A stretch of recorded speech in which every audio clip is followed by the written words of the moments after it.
Good morning बच्चों। आज हमने करना है चैप्टर पॉलीमर्स। पॉलीमर्स क्या होते हैं? Polymers are high molecular mass substances consisting of large number of repeating units which are called monomers. ठीक है, and these monomers are derived from simple molecules. ठीक है जी। मोनोमर क्या होता है? Monomer are the simple molecule which combine to give polymer. ठीक है, जैसे पॉलीइथीन है हमारे पास, तो पॉलीइथीन में जो मोनोमर है वो मोनोमर क्या है? वो है हमारे पास इथीन।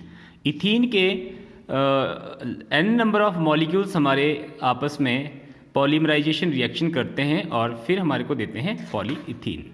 ये इथीन है हमारे पास, this is the monomer.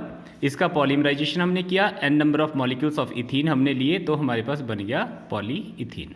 Okay, ये ब्रैकेट इधर लग गया और ये बॉन्ड खुल करके बाहर n लग गया। ओके,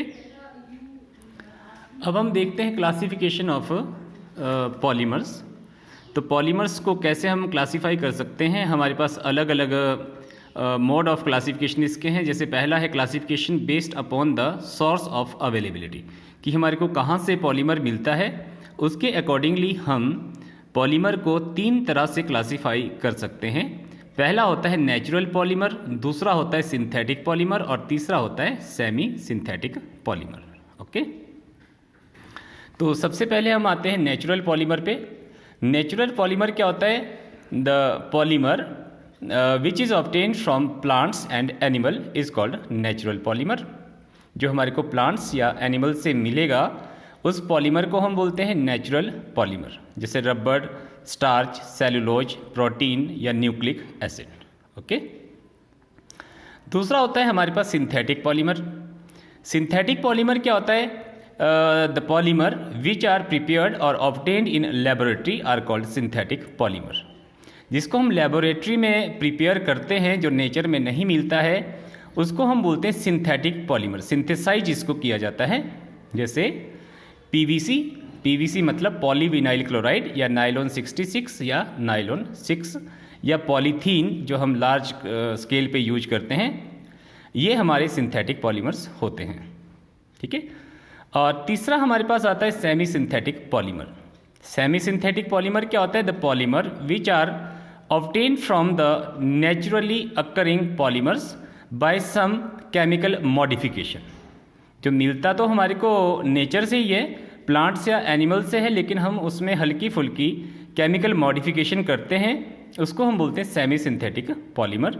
जैसे वल्केनाइज्ड रबर है, वो हमारा सेमी सिंथेटिक पॉलीमर है।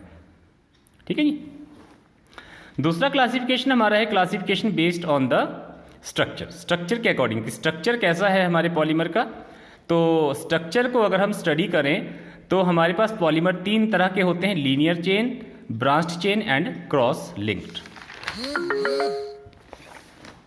तो सबसे पहले लीनियर चेन, जिसमें लीनियर चेन स्ट्रक्चर हो, सीधा स्ट्रक्चर हो, जिसमें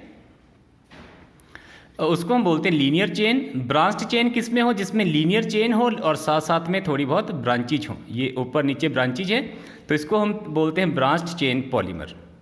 तीसरा होता है क्रॉस लिंक्ड, जिसमें ये ब्रांचेज जो है आपस में क्रॉस लिंक हो गई हैं, बीच में यहाँ यहाँ और यहाँ ये लिंक हो गई हैं आपस में, तो इसको हम बोलते हैं क्रॉस लिंक्ड पॉलीमर। ओके, तीसरा जो क्लासिफिकेशन हमारा है that is the classification based on the intermolecular forces, कि पॉलीमर्स के बीच में हमारे पास इंटरमॉलिक्यूलर फोर्सेस कौन सी हैं, तो इसके अकॉर्डिंगली भी हम इसको क्लासीफाई कर सकते हैं। इसमें आता है हमारे पास elastomers, fibres, thermoplastic and thermosetting. Elastomers क्या होते हैं? वो the polymers which has the property of elasticity. ऐसे पॉलीमर जिनमें इलास्टिसिटी मतलब जैसे इलास्टिक हम रबड़ होता है हमारा, उसमें इलास्टिसिटी होती है, तो इस टाइप से जिसमें इलास्टिसिटी होगी उस पॉलीमर को हम बोलेंगे इलास्टोमर्स। जैसे वल्केनाइज्ड रबड़ होता है, या जैसे बूना S होता है या बूना N होता है। दूसरे टाइप का पॉलीमर हमारे पास based upon the intermolecular forces हमारे पास आता है फाइबर। तो these are the polymers which has strong intermolecular forces between the monomer unit. ठीक है, जैसे हमारे पास ऊन होती है, वूल, सिल्क, नाइलॉन या टेरिलीन, ये जैसे हमारे पास होते हैं ऊन, सिल्क, नायलॉन या टेरिलिन, ये होते हैं हमारे पास फाइबर्स। तीसरे टाइप के हमारे पास आते हैं थर्मोप्लास्टिक। तो थर्मोप्लास्टिक क्या होते हैं? These are the polymers which can be easily soften when heated and harden when cooled by little change in their properties. ऐसे प्लास्टिक जो हमारे पास आते हैं जिनको हम गर्म कर लेते हैं और गर्म करने के बाद उनकी शेप हम चेंज कर सकते हैं, शेप हमारी चेंज हो जाती है, उसको हम बोलते हैं थर्मोप्लास्टिक। ठीक है, जैसे पॉलीविनाइल क्लोराइड है, पॉलीस्टाइरिल है, या जैसे पॉलीथीन है। चौथे टाइप के जो पॉलीमर्स हैं दे आर थर्मोसेटिंग। थर्मोसेटिंग क्या होते हैं? These are the polymers which undergo permanent change on heating, they can not be reused. ठीक है, थर्मोसेटिंग क्या होते हैं? जिनको एक बार हम यूज कर लेते हैं, उसके बाद अगर हम उसको हीट करें तो वो ख़त्म हो जाते हैं, उसको दोबारा हम यूज नहीं कर सकते हैं। तो वो होते हैं हमारे पास थर्मोसेटिंग। ओके, तो ये हमारे पास क्लासिफिकेशन ऑफ पॉलीमर्स हैं, इसको आपने ध्यान से करना है। ओके।